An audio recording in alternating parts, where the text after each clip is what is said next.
Salut, c'est Trado, je suis content de vous retrouver pour la mise à jour de l'indice parisien. Aujourd'hui, journée un petit peu particulière parce que les marchés US étaient fermés. Néanmoins, les nouvelles étaient là pour faire décaler, comme on dit, les indices. Et en l'occurrence, des nouvelles plutôt moroses qui ne pouvaient pas être saluées positivement, à commencer par une croissance économique chinoise qui est au plus bas depuis le début des années 90, hein. Bon, on est quand même à 6,6% de croissance, mais bon, les Chinois sont habitués à plus.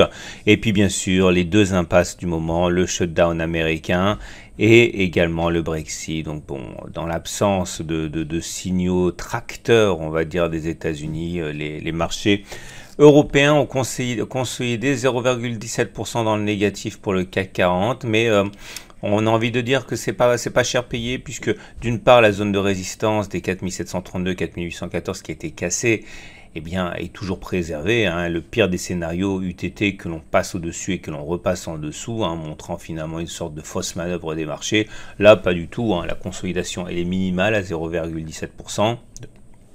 Et on a également préservé la présence de ce gap à 4800-4823 ici, dont on peut toujours espérer qu'il s'agisse d'un gap de continuation. Gap de continuation, je vous rappelle comment ça fonctionnerait. On prendrait toute la distance parcourue avant le gap, comme ça, que l'on reporterait par-delà le gap. Ça vous donnerait un objectif très intéressant, puisque cela voudrait dire aller tutoyer la zone des 5070 ici, correspondant à la prochaine grosse zone de résistance, congruent avec le ralliement du point 4 ici, hein, de la vague de Wolf. 1, 2, 3, 4, 5, 6. Je vous rappelle que l'intérêt de la vague de Wolf, c'est surtout de donner des ratios gains très importants, très intéressants une fois qu'ils se déclenchent, hein. Et pour l'instant, on ne peut pas écarter ce scénario. On l'écartera si on comble le gap rapidement, c'est-à-dire si ce gap devenait finalement un gap commun ou même un gap d'essoufflement. À noter également, au niveau des chandeliers japonais, on retiendra surtout que la bougie du jour est une bougie qui est un petit peu particulière parce que c'est une bougie avec très peu d'amplitude, hein, qui montre finalement l'absence de conviction ou du moins l'équilibre des opérateurs pendant la séance, hein, c'est-à-dire qu'on a très peu évolué par rapport au niveau d'ouverture. Mais j'ai envie surtout de dire que le plus intéressant, c'est que l'on arrive à clôturer dans la partie haute du chandelier précédent.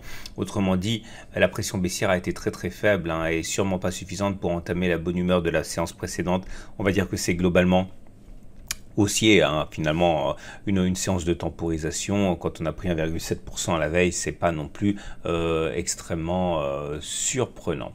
Petit détour du côté des indicateurs techniques. Les indicateurs techniques sont intéressants à suivre pour plusieurs raisons. Tout d'abord, vous voyez, on est vraiment ancré au-dessus d'une moyenne mobile à 20 séances qui monte. On est donc en tendance haussière au regard de la moyenne mobile, hein, qui est quand même l'indicateur de tendance le plus simple qui existe. Au-delà, on a également la M7 dont la pente ascendante ici permet d'espérer un rôle de support en cas d'attaque baissière. On a enfin le fait qu'on a la Bollinger supérieure à la Bollinger inférieure qui s'écarte, donc une augmentation de la volatilité. Idéalement, il faudrait clôturer au-dessus de la Bollinger supérieure lors de la prochaine attaque. Et dans ce cas, on aurait un T1 et ce serait très bien pour la suite, hein. Mais pour l'instant, on va dire que c'est une course-poursuite à l'envers de ce qui s'est produit ici. Vous voyez, lorsque les cours descendaient et que la Bollinger inférieure descendait, eh bien, les cours rebondissaient systématiquement, hein, sur la Bollinger inférieure parce que 80% des clôtures se font à l'intérieur des bandes de Bollinger, donc ça joue un peu comme un rôle de support quand c'est en dessous. Il y a des chances pour que ça joue un rôle de résistance, hein, les prochaines fois. C'est pour ça que clôturer au-dessus serait extrêmement significatif pour la suite. Pour l'instant, on va dire simplement que c'est encourageant cette hausse de volatilité parce que ça apporte un petit peu de grain de folie dans l'évolution du CAC 40 pour l'instant. Regardez également les autres indicateurs techniques. Donc le momentum est au-dessus de 0, c'est haussier. Le RSI au-dessus de 50, c'est haussier. Le CCI au-dessus de 100, c'est un signal qui normalement dit qu'on n'est pas censé spéculer à la baisse. Autrement dit, la pression haussière est extrêmement forte. Si vous spéculez à la baisse quand le CCI est au-dessus de 100, vous prenez un risque important.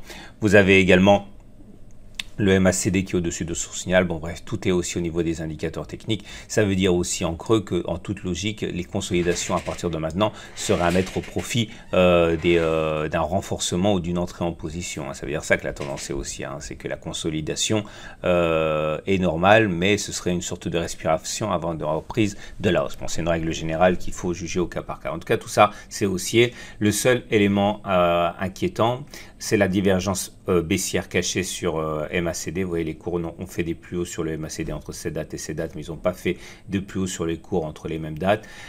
Attention, ça ne veut pas dire que ça va baisser, c'est-à-dire que c'est une alerte, mais l'alerte n'a pas été déclenchée, si vous voulez, la divergence baissière cachée n'a pas été activée. Donc c'est simplement pour l'instant une piqûre de rappel à la prudence.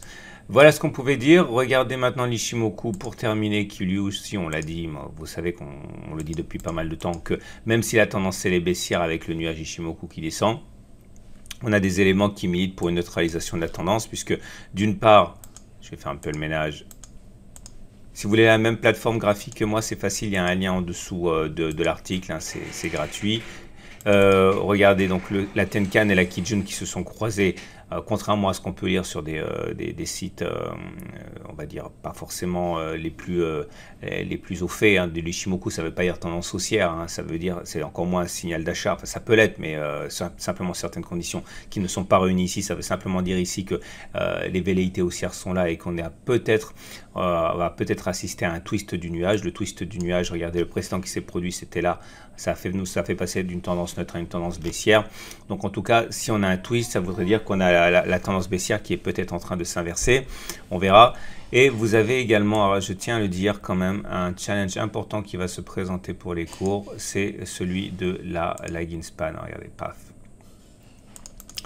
On a ici une résistance oblique. Qui nous a fait beaucoup de misère ici, avec une fausse cassure d'ailleurs.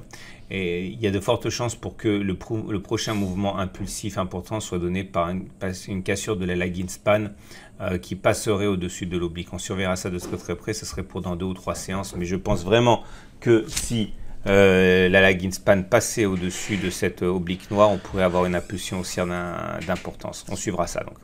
Voilà, il ne me reste plus qu'à vous souhaiter une très bonne journée. Je vous rappelle que sur le cours, sur le blog, vous retrouverez mes matrices de trading. Vous trouverez également les matrices de trading pour en intraday, en scalping pour les autres indices. Hein. Il y a des très nombreuses personnes hein, qui voient mes vidéos uniquement sur YouTube. Sachez qu'il n'y a qu'une seule vidéo sur YouTube. Hein. Toutes les autres sont sur le site hein, et que vous perdez beaucoup d'informations à ne pas aller sur le site et en attendant qu'elles sortent sur YouTube. Hein.